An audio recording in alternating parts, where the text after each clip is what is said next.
Hello everyone, मैं प्रदीप कुमार आगाज IAS institute में आप सभी का स्वागत करता हूं। तो आइए आज के इस वीडियो में हम लोग बात करने वाले हैं जैव विविधता और पर्यावरण। जैव विविधता और पर्यावरण से रिलेटेड यूपीएससी के प्रीलिम्स और मेंस के लिए आज के जितने भी टॉपिक हैं हम आप लोगों के लिए लेकर आए हैं। तो चलिए देखते हैं।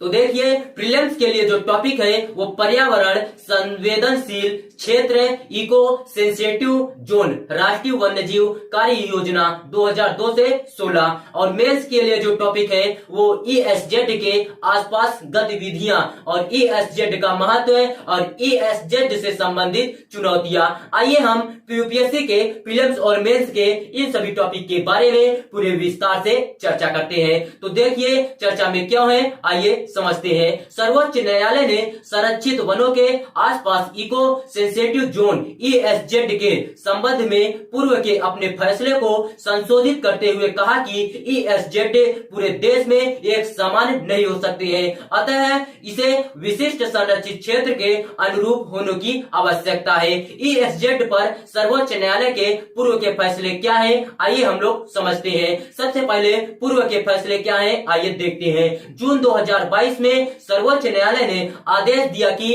देश भर में संरक्षित वनों, राष्ट्रीय उद्यानों और वन्य जीव अभयारण्यों के आसपास न्यूनतम 1 किलोमीटर के क्षेत्र को ईएसजेड के रूप में घोषित किया जाना चाहिए। न्यायालय का मानना था कि ईएसजेड संरक्षित क्षेत्रों के लिए स्वयं के ऑब्जर्वर के रूप में कार्य करेगा और अतिक्रमण, अवैध खनन, निर्माण तथा पर्यावरण एवं वन्य जीवन को नुकसान पहुंचाने वाले अन्य गतिविधियों को रोकने में मदद करेगा। न्यायालय ने केंद्र और राज्यों को 6 महीने के भीतर ईएसजेड को सूचित करने तथा अनुपालन रिपोर्ट दाखिल करने का भी निर्देश दिया था। फैसले को चुनौती देने हेतु केंद्र और राज्यों का तर्क क्या है, आइए समझते हैं। जून 2022 के आदेश के कारण वनों की परिधि में सैकड़ों गांव प्रभावित हुए। ईएसजेडएस पूरे देश में एक समान नहीं हो सकते हैं और इन्हें मामला दर मामला आधार पर तय किया जाता है। भौगोलिक विशेषताओं, जनसंख्या घनत्व, भूमि उपयोग पैटर्न और प्रत्येक संरक्षित क्षेत्र के वन्य कारकों को ध्यान में रखा जाना चाहिए। यह आदेश ईएसजेड में रहने वाले लोगों की विकास गतिविधियों और उनकी आजीविका के साथ साथ वन विभाग के संरक्षण प्रयासों को बाधित करेगा। सर्वोच्च न्यायालय के संशोधित आदेश के प्रमुख बिंदु क्या है, आइए हम लोग समझते हैं। न्यायमूर्ति बीआर गवई, भूषण रामकृष्ण गवई ने केंद्र तथा राज्यों की दलीलों पर सहमति जताई और अपने पिछले आदेश में यह कहते हुए संशोधन किया कि ईएसजेड घोषित करने का उद्देश्य पर्यावरण और वन्य जीवों की रक्षा करना है। जून 2022 के आदेश का सख्ती से पालन करने से अधिक नुकसान होगा, क्योंकि इससे मानव पशु संघर्ष में वृद्धि होगी, ग्रामीणों के लिए बुनियादी सुविधाएं बाधित होगी और संरक्षित क्षेत्रों के आसपास पर्यावरण विकास संबंधित गतिविधियां प्रभावित होगी।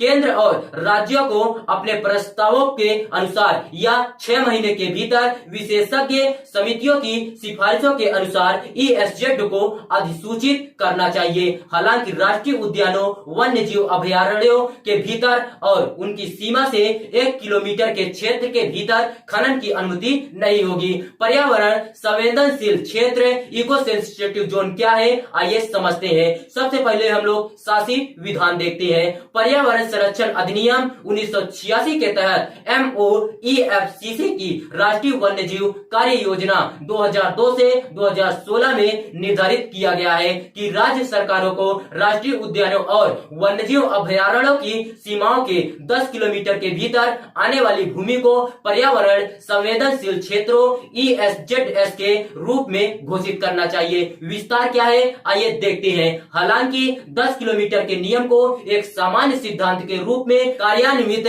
किया गया है, लेकिन इसके अनुप्रयोग की सीमा अलग अलग हो सकती है।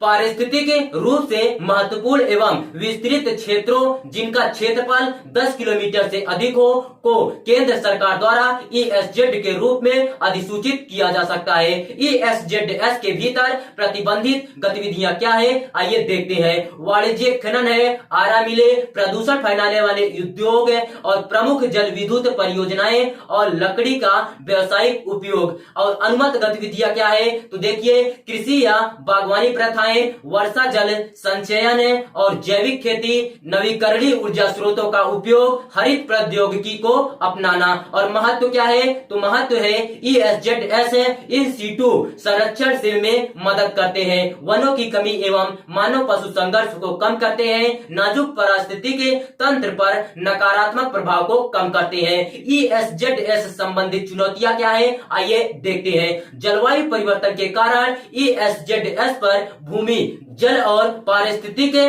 तनाव पैदा हो रहा है। वन अधिकार कमजोर होने के कारण वन समुदायों के जीवन एवं आजीविका पर प्रभाव। आगे की राह क्या है? आइए हम लोग समझते हैं। विशिष्ट संरक्षित क्षेत्रों के लिए ESZ का निर्माण, आइए देखते हैं। सर्वोच्च न्यायालय के संशोधन आदेश में स्वीकार किया गया है कि ESZ पूरे देश में एक समान नहीं हो सकते हैं और मामले दर मामले के आधार पर निर्णय लेने की आवश्यकता है। यह दृष्टिकोण सुनिश्चित कर सकता है कि ESZ प्रत्येक संरक्षित क्षेत्र की विशिष्ट आवश्यकताओं और कमजोरियों के अनुरूप है और परिधि में रहने वाले लोगों पर किसी भी प्रतिकूल प्रभाव को कम करते हैं। हितधारकों के साथ परामर्श क्या है? आइए देखते हैं।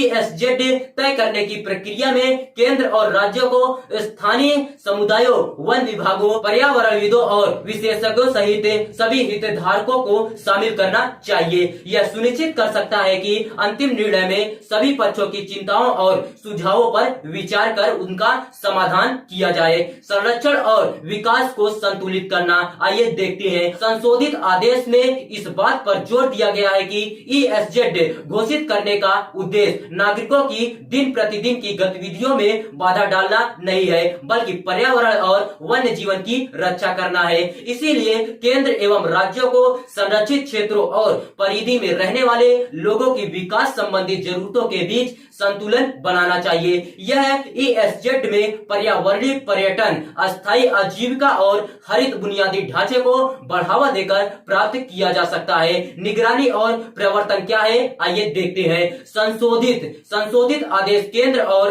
राज्यों को 6 महीने के अंदर ESZ को सूचित करने और अनुपालन रिपोर्ट दर्ज करने का निर्देश देता है। यह सुनिश्चित करना महत्वपूर्ण है कि किसी भी प्रकार की अवैध गतिविधि, अतिक्रमण या उल्लंघन को रोकने के लिए ESZS की निगरानी की जाए और उन्हें प्रभावी ढंग से लागू की जाए। यह नियमित निरीक्षण, निगरानी और उल्लंघनकर्ताओं के लिए दंड का प्रावधान कर दिया जा सकता है। तो देखिए, अगर आप लोगों को इसका PDF चाहिए तो इसका PDF आप लोगों को टेलीग्राम चैनल पर मिल जाएगा। टेलीग्राम चैनल का नाम है आगाज IAS इंस्टीट्यूट। आगाज IAS इंस्टीट्यूट टेलीग्राम चैनल का नाम है और टेलीग्राम चैनल का लिंक हम इस वीडियो के डिस्क्रिप्शन में दे देंगे। आप वहां से भी जाकर टेलीग्राम चैनल को ज्वाइन कर सकते हैं और PDF डाउनलोड कर सकते हैं।